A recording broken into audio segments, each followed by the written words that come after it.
Um, since there are no questions or comments, I would like to ask, where do you see us now in relationship to where we were a week ago in terms of our understanding of the spiritual experiences that we are having now, and how do you differentiate between what's happening spiritually in that and what's happening in this natural world, or is there a difference?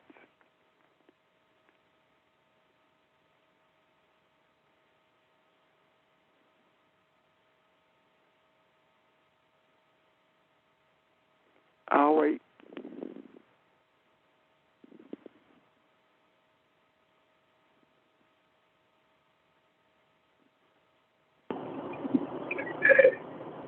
Hey, Reb, and good morning to everyone. I don't know if this answers the question or anything. However, in last week's lesson, we did talk about the goat, the sheep, and briefly we talked about the shepherd. And I don't know who stated it, maybe you referenced that. You know, the shepherd has to know um, if this mushroom that the goat is about to eat or the flock is about to eat, is it poisonous or is it edible for whatever to take place? So my question is, in the shepherd's role, um, the shepherd's role is to keep the flock inspired. Yet who keeps the shepherd's role? Who keeps the shepherd inspired? And if people say that responsibility is directly only toward the shepherd, I would say no. Or if someone says no, I would say yes, as it relates to who keeps the shepherd inspired. Is that a fair question? Not a fair question. Yeah, that's a fair question. And to say, to ask who keeps the shepherd inspired, first of all, the shepherd has to be inspired to be a shepherd. And inspiration comes from different sources, continued inspiration anyway. Initially, it comes from the universe itself. And if that inspiration is predicated on notoriety, then it is an inspiration that is beneficial only to the shepherd. If that inspiration is for the purpose of benefiting the flock, then that inspiration comes from the Creator itself. How does that inspiration continue to grow, or how does it stay intact? Quite honestly, there are periods when that inspiration begins to wane, and the source of strength or the source of being re-inspired, it comes from different places. There can be a child who thank you for teaching them something they didn't know, or there can be someone who just out of the blue makes a phone call and says, I really appreciate you for what you're doing. I never understood things this way. Those are sources of inspiration as well. However, if that source of inspiration is mammon, which means material gain, then this is no longer a shepherd. That shepherd becomes a hireling because it is there for the benefits that it can receive as opposed to the benefits that it can give. Any questions about that? And George, does that answer your question?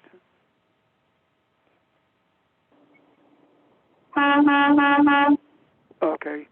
Anyone else? For those who don't know, George blew his home, so he says yes, it answers. Are there any questions or comments about that? Now, as far as the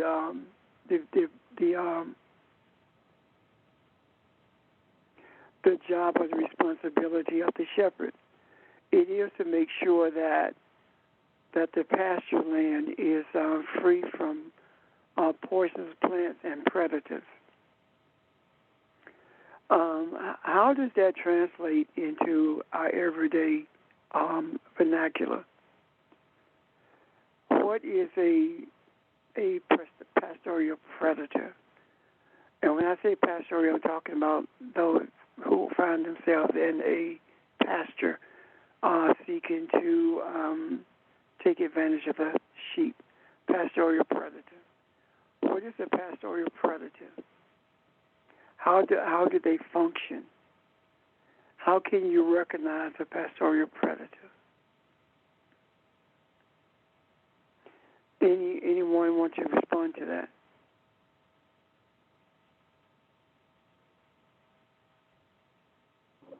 Well, just in the word predator, that a predator is one who takes advantage, is an opportunist,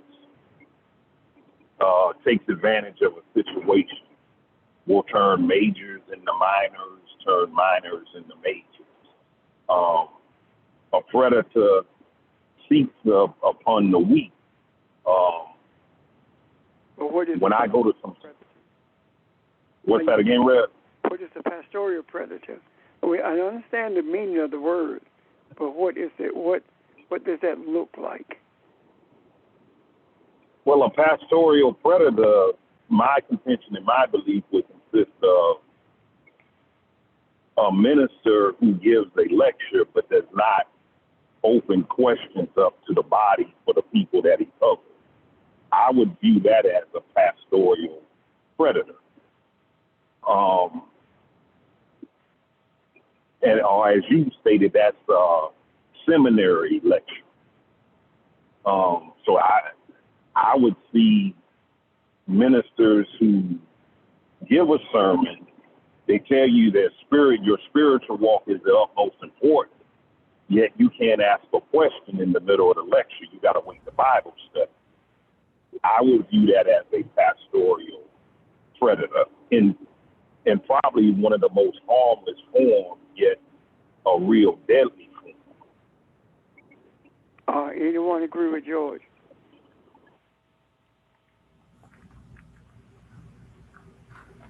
Won't ever say anything. Anyone disagree with George?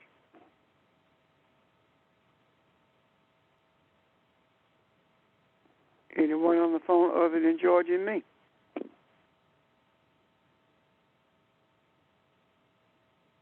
Good morning. I agree with George, but I want to also.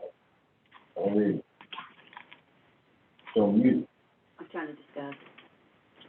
It's not on mute. Now it's on mute. Good morning. Good morning. This is Sarah. Can you hear me? Yeah. Okay, good. So I agree with George, but I also want to add that I feel pastoral predator is someone whose congregation is full of women and constantly say things to put them down in the name of the Lord, in the name of Jesus. He is submissive, in other words, and teaching them how to stay in a certain role that will not elevate them, will not talk about how they are blessed and how important it is to have women and mothers, the roles that Christians play.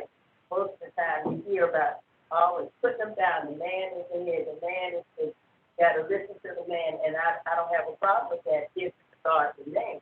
But the thing is, when people keep putting it down and telling you about the things that you've done in the past and not elevating the female or the male in a particular way.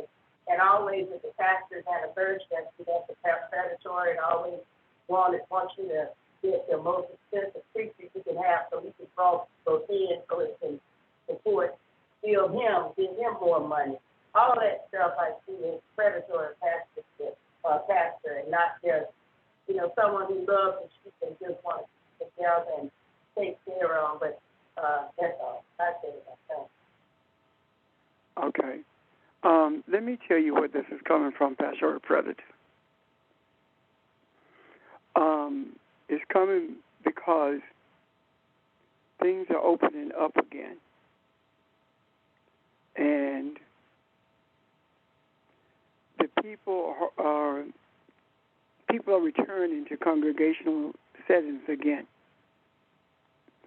And I think it's important to keep it in the macro so that people can be aware of what's happening to them and be aware of how they are being taken advantage of.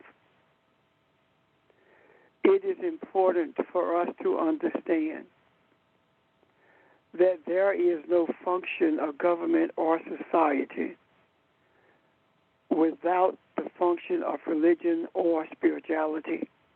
What am I saying? The society that we live in is based upon, gains its power, from religion. And it's important for us to understand that. If it gains its power from religion, then that means that religion is just as predatory as the society is itself or the government is itself. Therefore, it is imperative that we give a clear understanding and make a clear delineation between that which is religious and that which is spiritual. So my question about pastoral predators comes on the heels of that understanding. Any questions about that? Go ahead. I don't have a question about that, but I'm going to tell you what I saw in a vision Friday.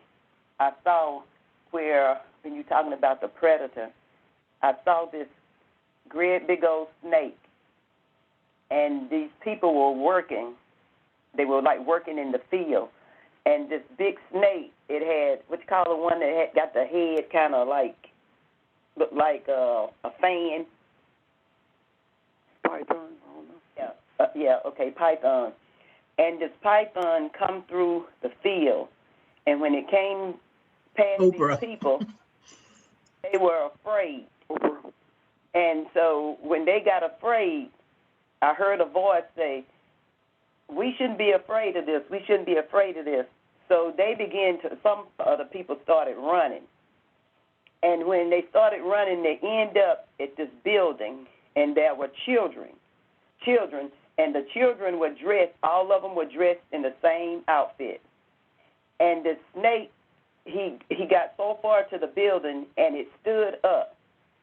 And the voice was still saying, don't be afraid, don't be afraid. And these children bowed down to their knees and put their head down, worshiping this idol god. And what come in my spirit, this is what's going on in the church. The people are worshiping an idol god. They don't know the true creator, the God that we serve, the Elohim God. So this predator is one that preys on the people to make them do what they want, that he wants them to do, and not knowing truth. And so that's what I saw. Okay. So what you just described is that the pastor is an idol god that's being worshipped. Right. And there's no truth going forth. And they only know what he tells them, and they're not willing to, some are not willing to do research to know truth. To reach out to somebody that knows truth. They're not doing that. They're just taking at face value what that predator, what that head is saying, and they just leave it at that. But they just bowed down, and it was so strong I couldn't wake up. I was, I kept seeing more into the vision, and this thing stood up so high It was like, you worship me and only me. And that's what some people are doing. They're just taking at face value what he's saying. There's no truth in it whatsoever. And so, like you say, now the churches tomorrow, a lot of them are open back up. And a lot of people still not coming, even with them that are open up. I'm finished. Okay. Any comments on that or questions?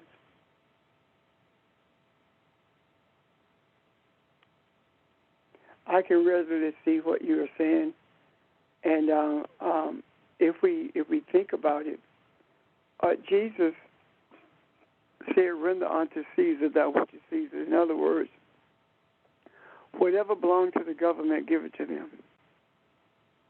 But render unto God that which is God, meaning that there is a separation between the two. Now, please understand this. Jesus saw no difference between the government of Caesar and the religion of the priests. He saw no difference in the two because they were one and the same. And now we are at a place where our Creator has allowed a pause to take place in the earth. And that pause was caused by this COVID virus. During this pause for 1 year, what we have found is that the church, the government, neither one are what they had purported to or were purported to be. Some of us already knew it, but now it's seen on a broader scale. It is our obligation not only to understand with a greater clarity what Jesus taught, but it's also our obligation to make sure that we take every opportunity to expose the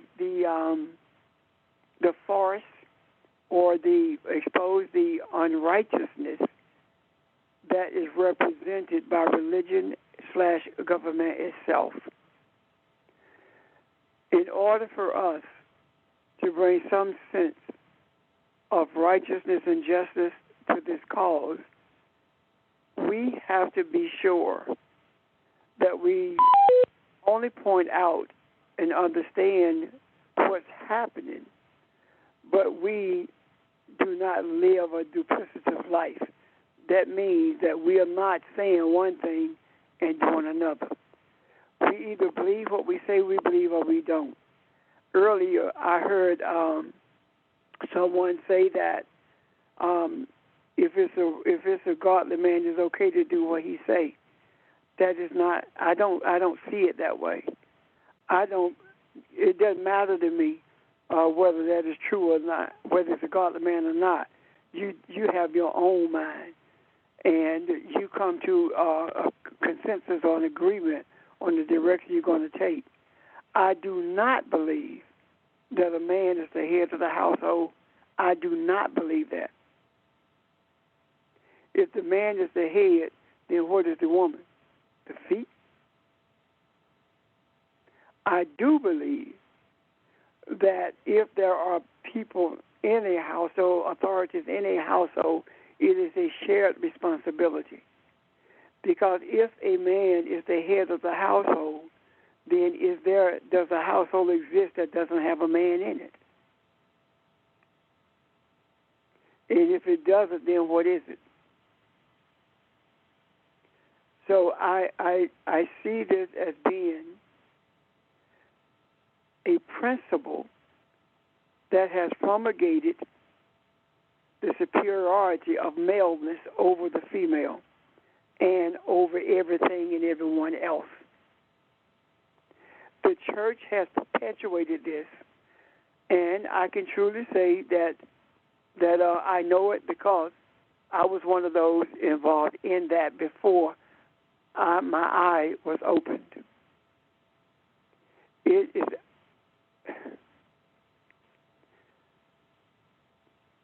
There is no such thing as a male head that makes all the decisions and that guides a family structure without input or without listening to anyone outside of that structure.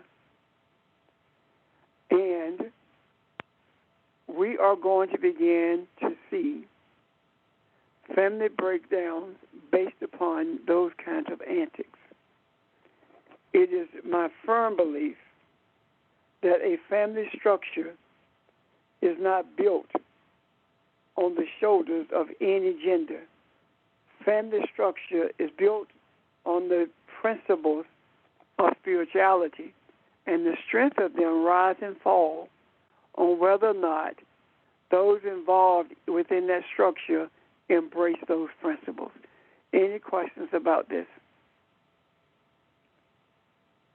I'm glad you cleared that up because that's how I always felt. But hearing it all my life, it was kind of hard to tell, and then there's certain scriptures, but it has to be together. And now that I'm learning that, we have both components, that is male and female, because it's one, not in the spiritual realm. I'm learning now, and I'm able to understand it better, where I will not allow myself to sit under such teaching. So it is false, and it's not of God. So thank you for really clearing that up for me. Thank you. You're welcome. Comments, questions? I have a comment. Just some thoughts. When you go back to the question of a predatory pastor, I think any pastor could be in that category if they don't follow not the command, but the command about feeding the sheep. When you feed the sheep, they grow, they mature. But if they're not growing and maturing, which includes thinking and being able to reason also, then you're not doing what Jesus required or asked. And then the other thing about Mary's dream, if you're not feeding the sheep and you're only requesting the sheep to be obedient to whatever you say, then you've created yourself as an idol. And I think too, even in society, a lot of men have this notion that maybe they don't think this consciously, but I believe they have this notion that they should be worshipped, they should be listened to, they should be their wives, their children, their whoever should do everything they say. And because they are the quote unquote head of the household, I think they kind of create an idol out of themselves, as opposed to really nurturing their family and the pastor nurturing the people so that they realize who they are, not who they realize who they are, not who he is. Anyway, those are my thoughts. And you're right on, because when you are indoctrinated, you don't have to give thought to what you're doing. And the indoctrination has been so thorough and has lasted so long until it has become a way of life, to the extent that no one really does give any thought to that principle. I'll give you a case in point that we are dealing with right now. it doesn't matter whether you are independent, Republican, or Democrat. White males think the same way, that they are superior and that things should stay in their hands under their authority, and that leaks into the rest of society in terms of maleness. An example, right now, before Congress, there is a bill that on voting rights, and Manchin is being blamed for holding it up. He and this lady Sienna from Arizona, when in reality it isn't Manchin. He has become a cover for Democrats, period, who don't want this to happen either, because it threatens their power. There's no doubt in my mind that this is the reality. If it were not true, then Biden would simply contact the Justice Department to begin going into court to challenge the bills in Georgia and other places like that. There are so many other avenues that can be taken, and no one is really speaking out against the filibuster, which is, again, is an old white male power structure to limit the progress that anyone other than white males can make in this nation. So again, that's we've been so indoctrinated until we don't think beyond what we are told or what we are being superficially shown. All of these things appear to be separate, but all of them are interconnected, and they come from the same source. And once we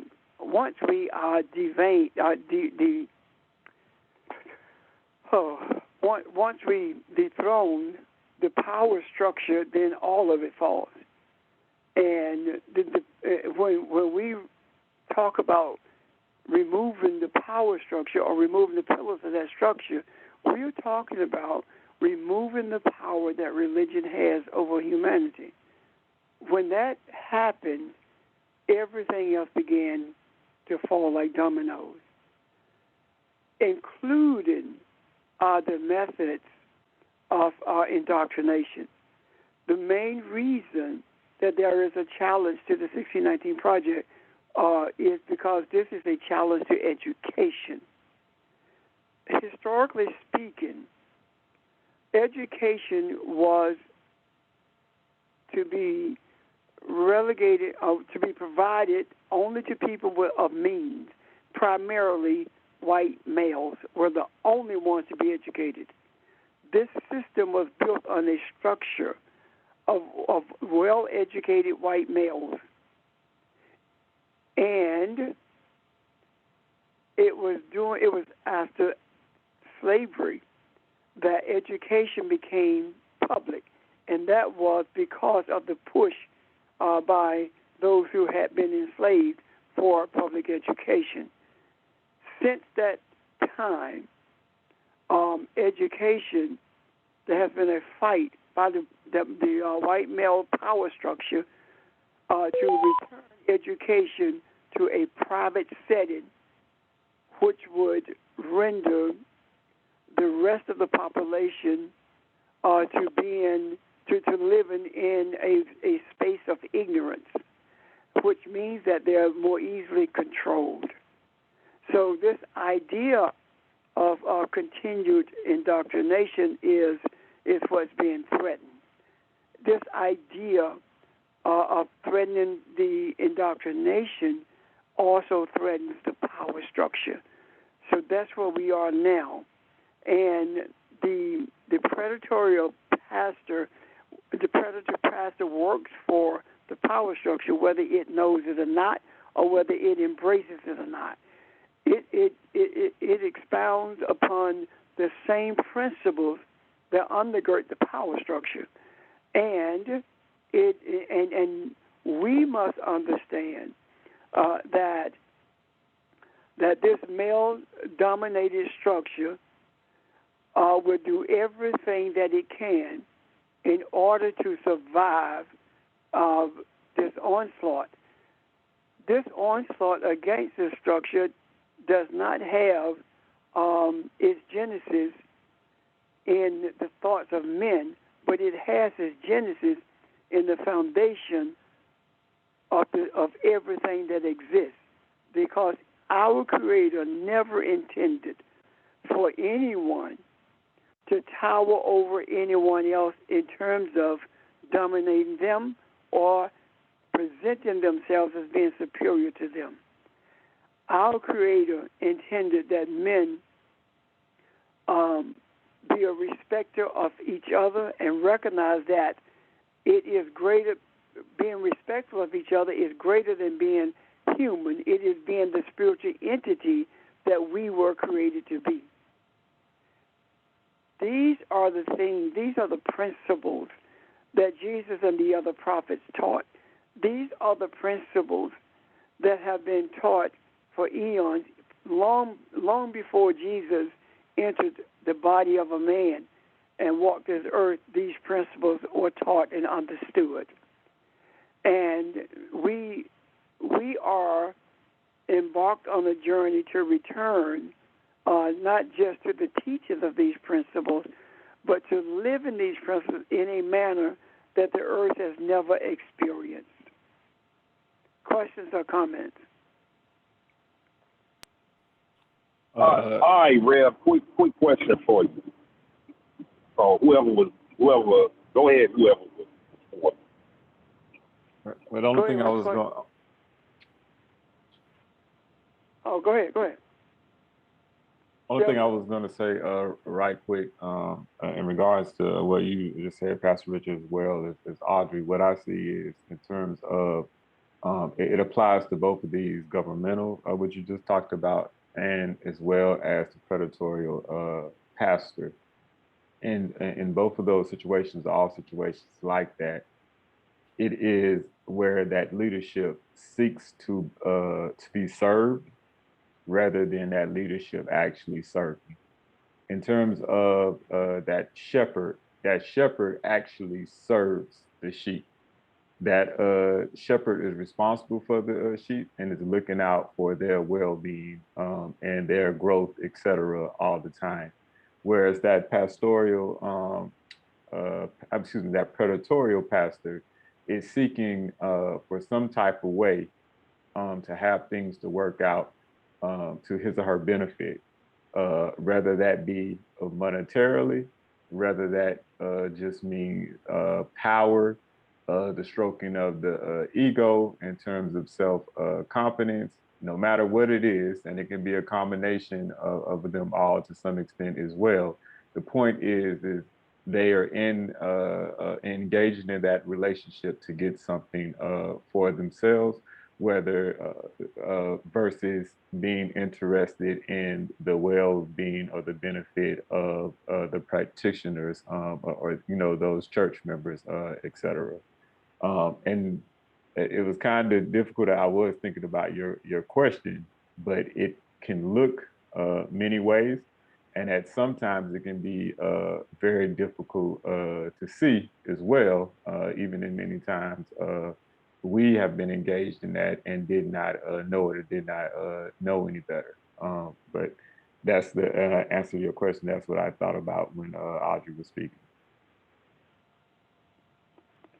Thank you, sir. And someone else? All right, Rev. Some of the things that you all have said, the majority of it, I agree with it. It's about a quarter of it that I may not agree with. However, when you stated that education was primarily for the, well, not primarily, was for the white male, totally agree with you on that. How does that have an effect on the African American male and the African American female? You dig what I'm saying, or you don't dig what I'm saying? Well, I think I do. The effect that it has is that it was designed to keep the African, be it male or female, ignorant, to keep to keep education out of the reach of any African. And honestly, it was not done truly because they felt like the African couldn't learn. It was done out of fear. Nonetheless, it was done for the same reason to the poor white person as well, because it was believed that an educated populace would be a threat to the ruling class.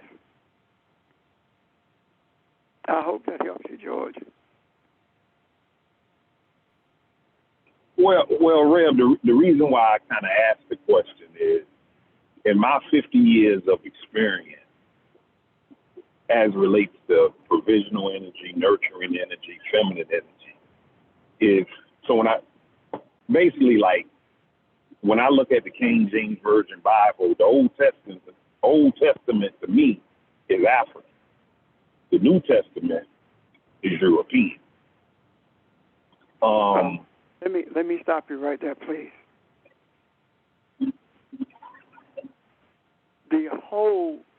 First of all, can you separate the being in Africa from being enslaved in America? Or is there a continuous historical thread that goes from being in Africa free until coming in contact with enslavers? Is there a continuous thread there, or is there a separation?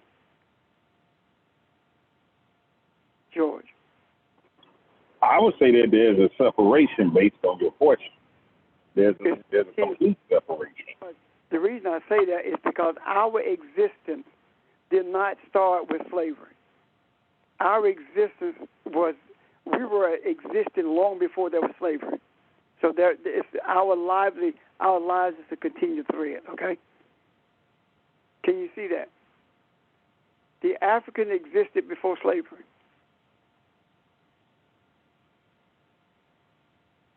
I'm waiting.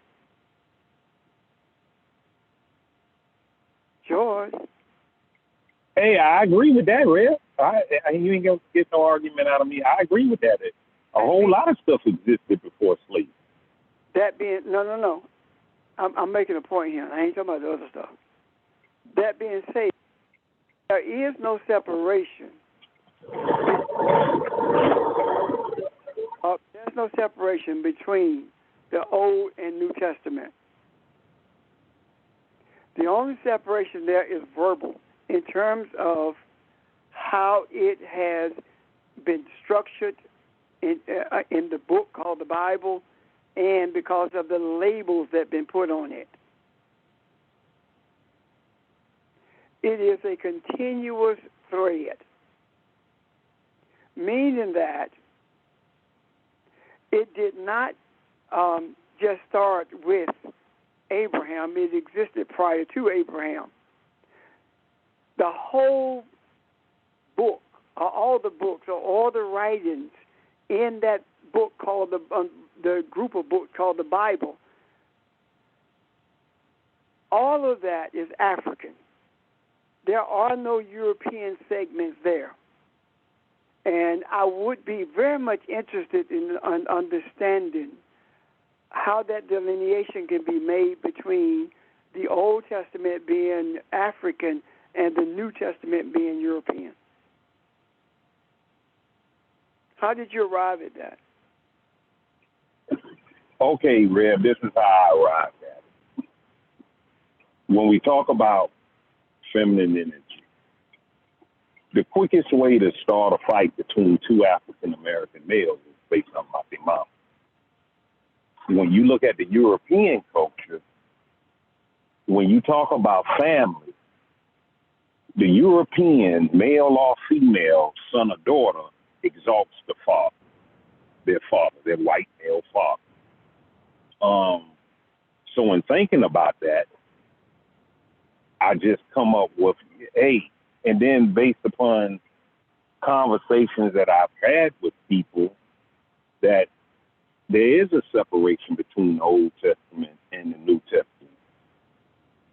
look at how the female is treated in the Old Testament, and look at how the female is treated in the New Testament.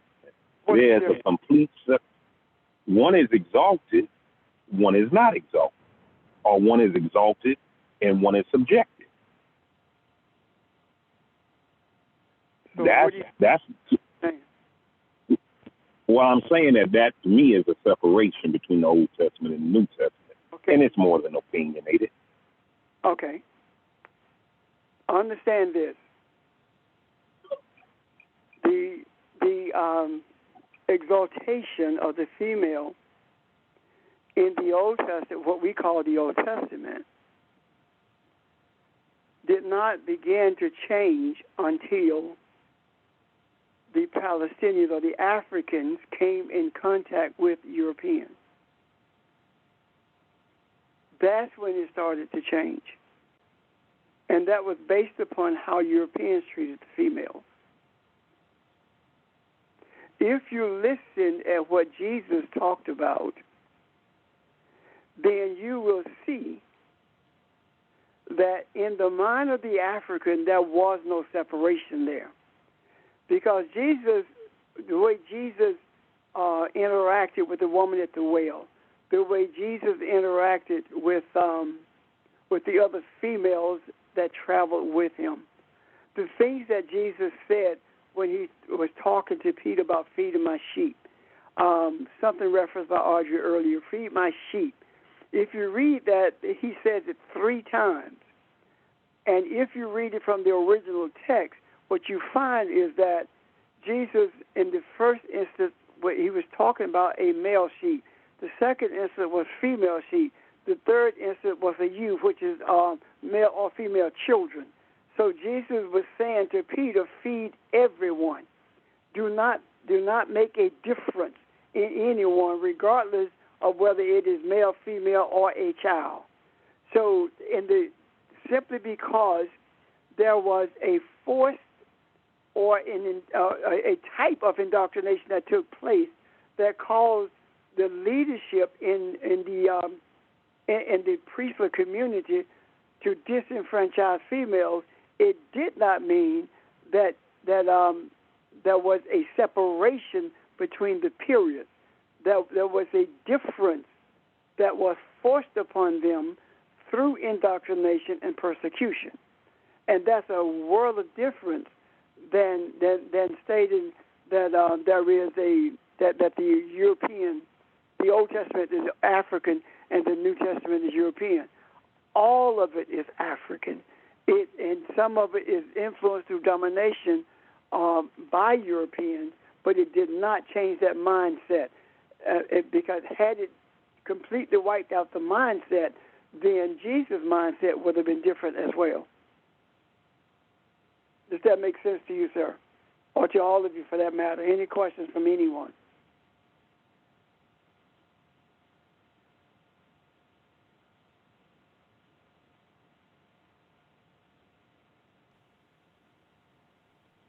I don't. Go ahead. Go ahead, Shelton. Go ahead. I can see what George is saying to a certain point, because outside of the Gospels, the rest of those books, mainly written by Paul, it has more of a European kind of thought pattern and because Paul was a Roman citizen, right? So he had adhered to a certain thought pattern. So in that sense, I think it's a little bit separated from what we call the Old Testament, but only in that way.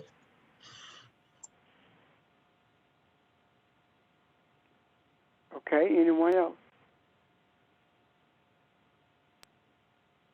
It was going back to the education, and it was that in terms of the education, there was a type of education, but it definitely wasn't um, it's kind of it's kind of complicated. So when we think of education, it's not necessarily just sitting down and formally learning. When we think about education, we think about shaping one's mind in the way that they think and what they think about as well. So in terms of Africans and minorities, et cetera, not being educated or being educated a certain way, I was thinking about it in terms of first, the first colleges, for example, in the United States, the first college was Harvard College. And its role in its inception, when it was first thought of to begin, was to assimilate Native American indigenous people to get rid of their culture, so to speak, and to make them as of the European. So that was education. In terms of the Africans, there was a system that was being implemented that was different culturally from what the African participated in from being before being in the Americas. So now you have a new system. However, what you don't educate the African in is how to survive or be a part or thrive in that system. The education is limited, or in this sense, the training was limited to being a part of playing a role in that system, completely changing what it is that the African did before arriving, where they saw themselves in the world, et cetera. So the education thing is kind of complex. Oh, I'm finished. Okay. Anyone else? I have a question. So Sheldon, you're pretty much saying Africans were trained in more like a trade school type. That not that trade schools are bad, and I don't want to denigrate that, but more about this is the role you're going to play, and they were indoctrinated by their training, which wasn't trade school all, but to break down any thought of being different than servants versus the native indigenous population, to break down what they were apart from European. Yeah, That's a question. I don't. Oh, yes. So just recently, there were these institutions all over not only the U.S., but it was just found in Canada as well, where in terms of indigenous people, and this similar things happen in Australia as well. They would take the younger kids from their families and put them in these like boarding schools where they would be treated terribly. And in a sense, they would try to punish them and raise them so that they would not have access to their traditional culture, and essentially try to raise them as Europeans and try to make them, a part of their society. It was a form of actually genocide, intentional genocide of a culture, and in terms of the extremely inhumane. In terms of the African, yes, it was all, and this has been shown over and over throughout history, it was all a part of the African playing a role, a much needed role, in order for the European system of exploitation to actually work. Even the idea in England, in Britain, for example, you have a ton of Jamaicans. The whole only reason why that you have this influx of Jamaicans there is because they had a system where they opened up the borders for Africans then to migrate to places in Europe to supply labor, because there was a labor shortage. So it's always this idea of playing this role in this greater system, and then kind of like that carrot on the stick in terms of you too can be great in this system, but intentionally not really giving you the tools to be great or to succeed in this system, so to speak. The greater thing is now we need you to play this part. That is seen today, as well as the enslaved people. The enslaved people were playing a role for a system, and they were needed for that, for the system as a whole to actually, in a sense, work. So it's like caste, a caste. Yes.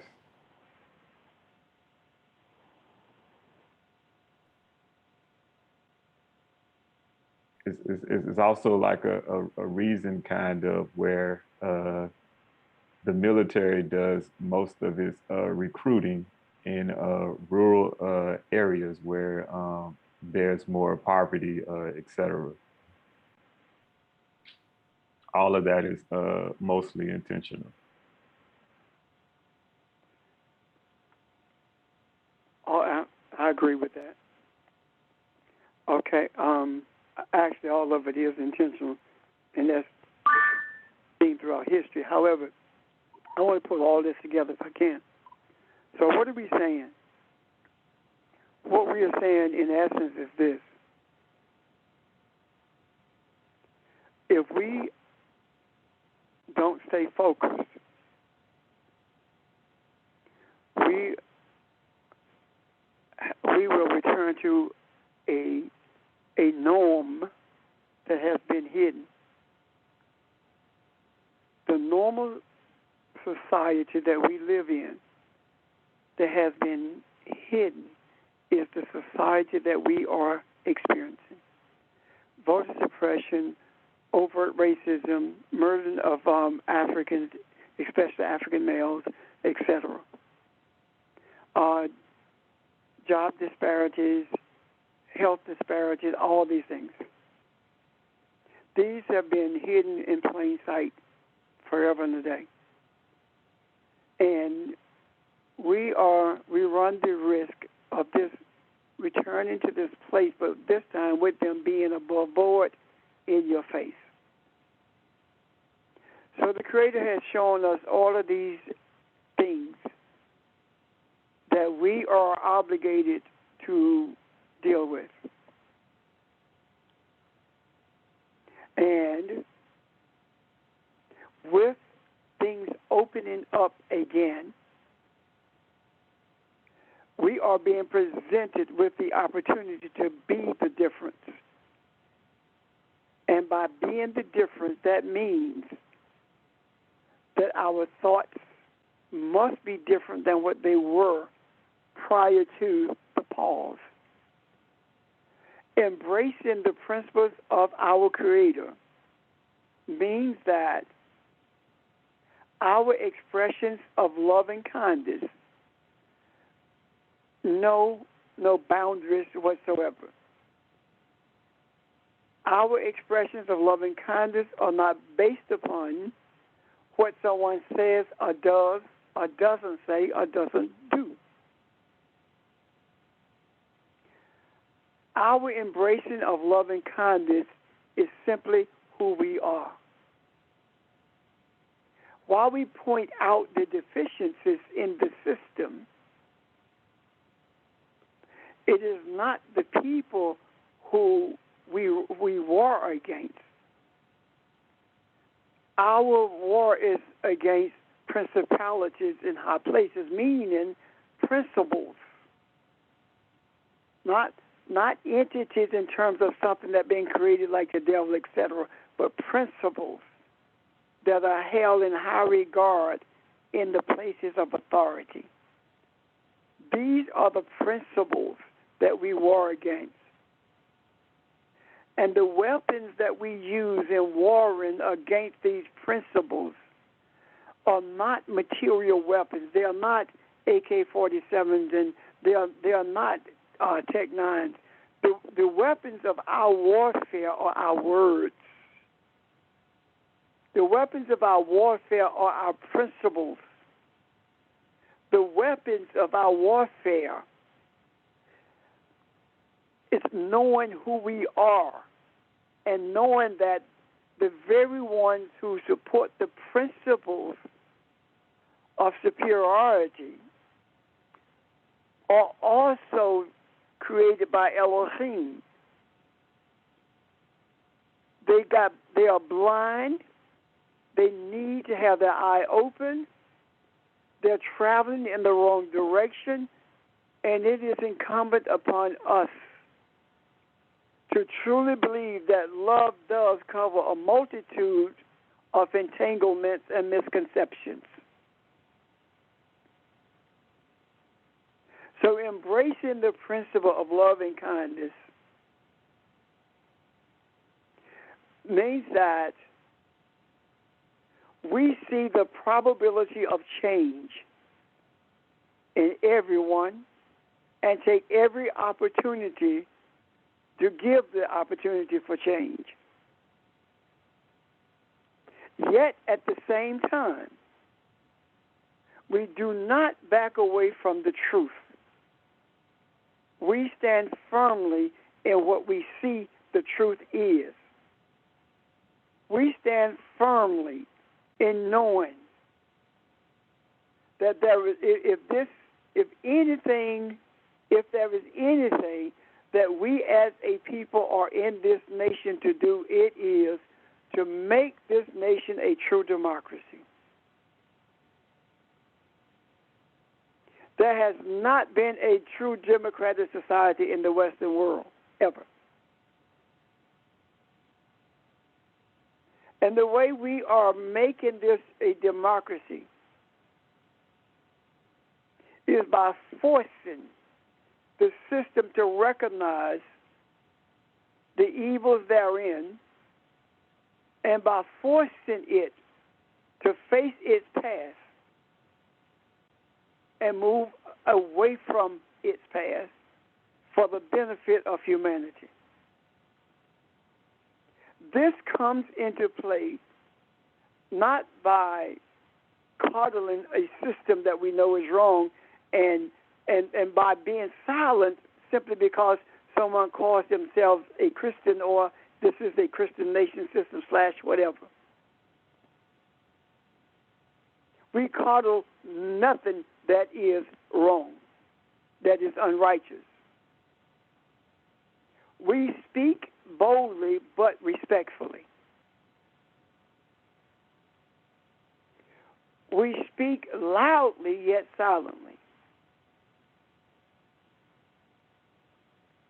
The presence of our desires has the power to alter the course of this world, because we, with our silence, speak volumes, because we speak one with the universe.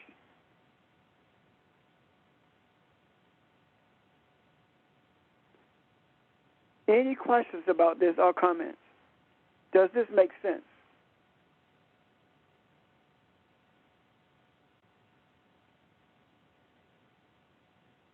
Well, Rev, and to the rest of you all, I think two of the biggest rackets that we have out here with us, one is education and one is religion. And when you look at religion and when you look at it through the eyes of an African-American male, when you hear that part, the man is the head of the house. And not talking about it and peeling those layers back and pressing that olive, the man can become very abusive by way of religion. And I'm not talking about abusive or putting paws on someone. You do as I tell you to do. You have me something to eat when I come home. So the best thing that we got going on, we get a chance to really talk about it, get deprogrammed, get reprogrammed, get rebooted, make it do what it do. With education, especially in my era, when I say my era, if you anywhere between 47 years of age and 52 years of age, we the generation in that and got everything for free. And it has an impact on us. So when you look at education, and you look at it with the African American female, which is very much opinionated, some of our sisters are educated, and there's nothing wrong with that. Yet in being educated, when the plumber try to talk to you, to court you, just because he's not educated, some of our sisters won't give him a chance. And that man making $70 an hour and work for the union. Sure. I think you can get some people. No, Reb, I'm just saying. That's what happens with my bag then, Reb. No, we got two different avenues. We're talking about education. That plumber is just as educated as somebody with a PhD. Okie doke then, Reb. Y'all right. Listen at me. Education is not about a degree. Education is not about you can read.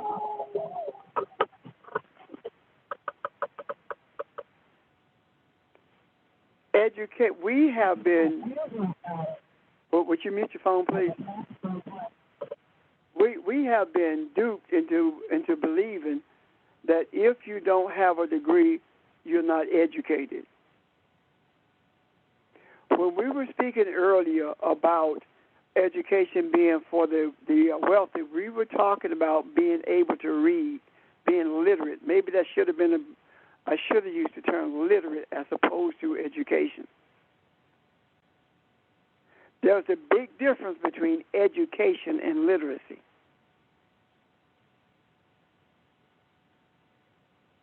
There are people who could not read, but they had a greater understanding of agriculture than anyone with a degree in agriculture.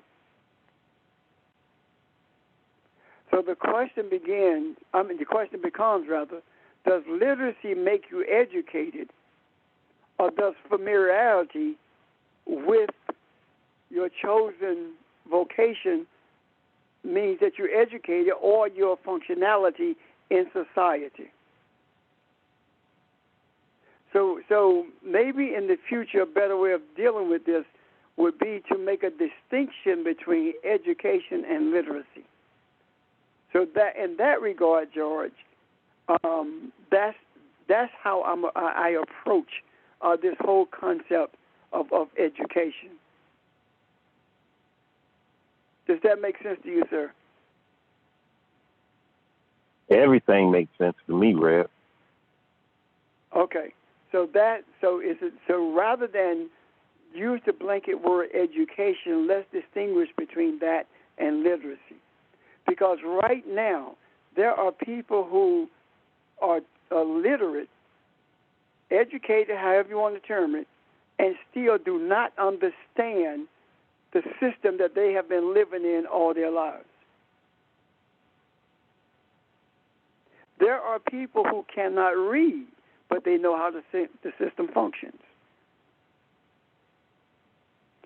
The power that those who are literate have over those who are illiterate is that they can tell them anything they want to, and the illiterate don't know any better. That's one of the reasons that Islam is the way it is today, because a huge number of Islamic people who believe in of Muslims are not literate, and they end up being bombers or suicide bombers. If Muslims were able to read for themselves and see what's in the Quran, they would not be participating in most of the things that they are duped into participating in based upon someone telling them that Allah told them to do it. That is no different than the oath keepers participating in something in the name of Jesus. That is no different than lynching somebody after church on Sunday morning. That is no different than making sure that you set a lynching of an African at 3 o'clock so you can go to church on Sunday morning, lynch him at 3, and be back in church at 6. There's no difference in that. We are in an era of change. And during this era of change, though we speak concerning those things that are active in this earth realm, that is not our focus. The things that are active in this earth realm are not our focus. They are our guideposts. These are the signs of the times. A guidepost is a sign of the times. When we are able to read the signs of the times, it denotes where we are spiritually. And it gives us an indication as to the depth of our understanding of truth itself. And it moves us to a place of stability, a place of acceptance of who we are, because it is improbable, or if not impossible, that we will be able to accept everyone for who they are if we don't know who we are ourselves. So, having said all of that, let us be guided by the nature of truth that can only be found in the realm of the Spirit. And being guided by this truth, be the vanguard for change in this material world, so that humanity can at least benefit from the principles upon which everything was created. Let the guiding principles of above become the guiding principles of what is below. These guiding principles of above can only be the guiding principles of what is below if and only if there is a type of Adam that is willing to stand in the gap and be the conduit through which these principles flow, knowing that in doing so, there will be hardships and there will be periods when you don't feel like you are making any progress whatsoever. There will be periods when you ask yourself, what is it all for? Yet, in the depth of your soul, you know that sometimes in this human body it gets lonely. Yet, recognizing the spiritual essence of our being, there is no such thing as loneliness. This feeling of loneliness is there to show us what it feels like to think that it's possible to be estranged from your Creator. When we embrace the reality that we are one in the midst of many, yet we are the many embracing the one. Loneliness ceases to exist. And the only thing that exists that keeps us moving is love and kindness and the power therein. Questions or comments?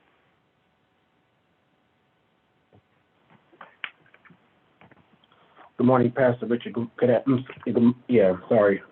morning, Pastor Richard and everybody. I just wanted to just speak on the subject of, we're talking about education, and I think that's something that we need to revisit, in terms of how we have perceived that, because in West Africa, they talk about griots, and I was always just trying to get some clarity that it wasn't so much about the intellectual definition of education, but how, they were able to serve, in the capacity that they were in, and how they were looked at very highly in terms of, their presence.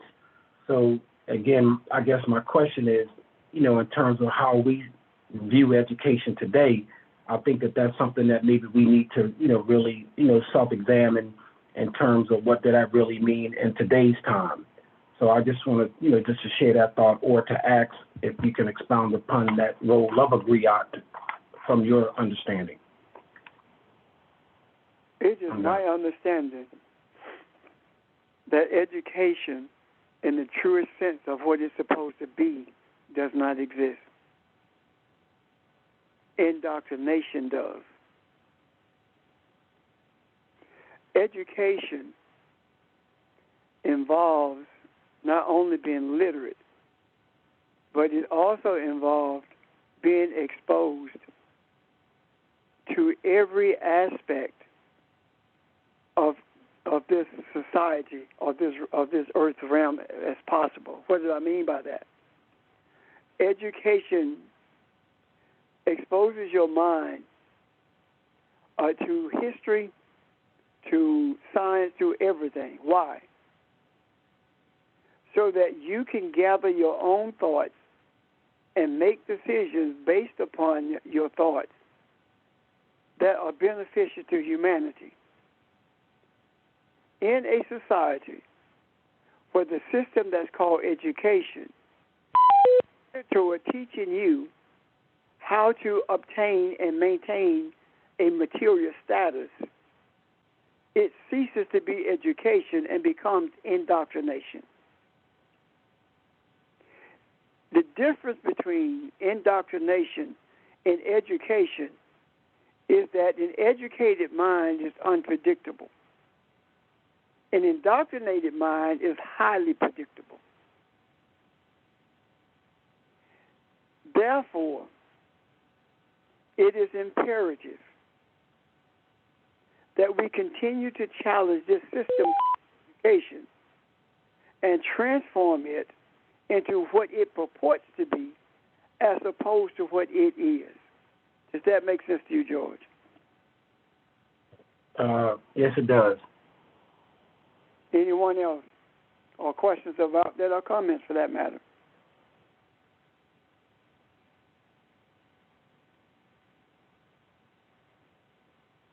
Well, Reb, and the rest of you all, Reb, I will get down with your brother. You may need to stay in this a little bit longer, because there is a difference in being literate and being educated. And I'm grateful to know the difference now. So stay in it as long as we stayed in the tree of good and evil, because people do need to know this. And I wish some of my coworkers were with me, because they some literate individuals, knowledge of a whole array of things. And I want people to know that there is the difference in being literate and educated, being cultured and educated. This is a top 5 lesson a day right here. Thank you, sir. Anyone else? Yep, Pastor Richard, go ahead, whomever was about to go. Well, this is Evelyn. I was going to say, there was a time when I would feel bad because I didn't have a chance to go to college. And I would hear people talk about it all the time. They did this in college. I kind of had regrets. But then God spoke to me and said that he gave me the reason why it wasn't necessary. And that was a burden that was lifted off of me, because, I've talked to some people who've been in college, and their mindset is far left from what, as far as being intellectual. And I realized that doesn't make who you are. That's just something that you've been through. You've created you got a bill, so to speak. You got to pay back this student loan, but that's not who you are. It doesn't make you or shape you. And I just wanted to share that with everyone, because a lot of people feel bad because they talk to people who got this, they feel that they less than that person because they didn't go to college or whatever. But I wanted to put that out there. Thank you. And now what Evelyn has said is the gist of all of it. Think about that. You're made to feel less than because you didn't go to college. Less than what? If you're made to feel less than because you didn't go, then does that make someone who went superior to you? That has to change. Thank you, Evelyn. Anyone else? Sheldon, you were about to say something, I think. Yeah, the only thing I was about to say in terms of, I guess the I don't want to say the greater thing, but what you just described, once again, what you said, indoctrination, one deal, and then just being illiterate. The being literate is the gift to learn more and more on your own and to discover things, so to speak, but it's not binding or directing in a narrow path, so to speak. Whereas how the education that we're talking about, the intentional education, which is indoctrination, is persuasive and pushing in order to extract. What I mean by to extract, it is more so to manipulate, and it's not empowering. So listening to you speak with George Clark just now, that's the key difference I also got as well. And in all of these things, whether the intent is to empower or whether the intent is to take advantage, indoctrinate, etc., in some type of way in order to get someone or influence someone to do something without them actually acting on their own. Because indoctrination, what you're essentially doing is you are pushing your wants and beliefs onto another person to get them to enact them, not for them to take information and do things as they will. So I just saw that as a key difference between all that we've been talking about today. Thank you, sir.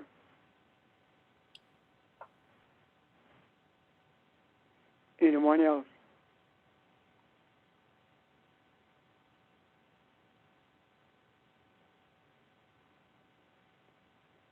Okay. Pastor. Go ahead. I have a question that's a little bit different from what we discussed today. I agree with the discussion, and it was very enlightening. But I was thinking about being the predatory pastor and looking at all of that. And I was reading in a magazine where more and more people are coming out. And one artist in particular, one artist was Demi Lovato. And she was speaking to the fact that growing up in the South under the oppressive Christian church rules that she grew up under, she now identifies as non-binary.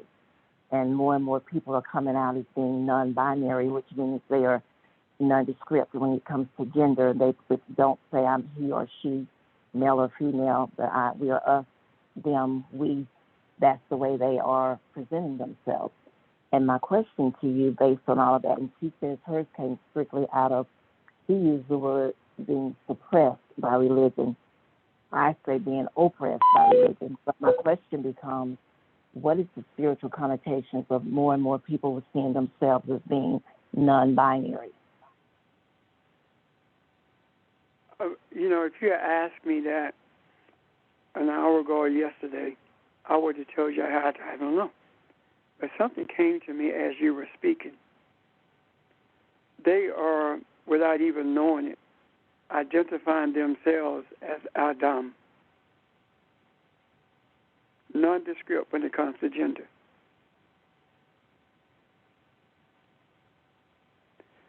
Which means that if there is no recognition or emphasis put on a gender, then there is no gender discrimination. People are people, period. Now, we live in such a myopic, when it comes to thoughts, a myopic society, until society only sees this gender question, as Lovato put it forth, as something sexual, as opposed to something that is human related to that which is spiritual. And what I mean by that is this. If I deal with you on the basis that you are in human form, period, I treat you the way I want to be treated.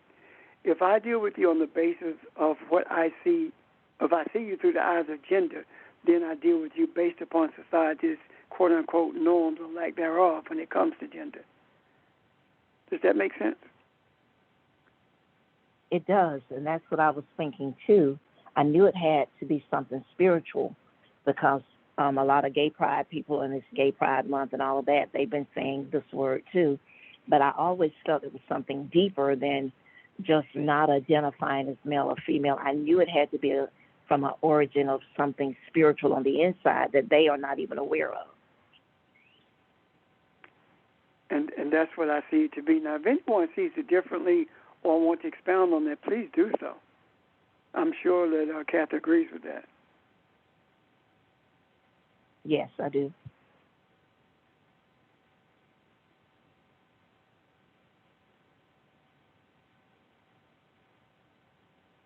No comments, no questions.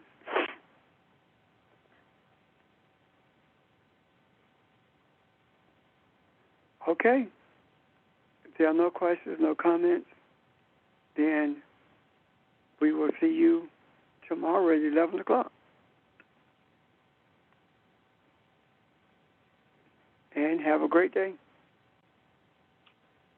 You too, and thank you. All right. Bye-bye. Okay, bye. Thank you, Good one, everyone. bye. Great insight, family. Thank you, bye, everybody.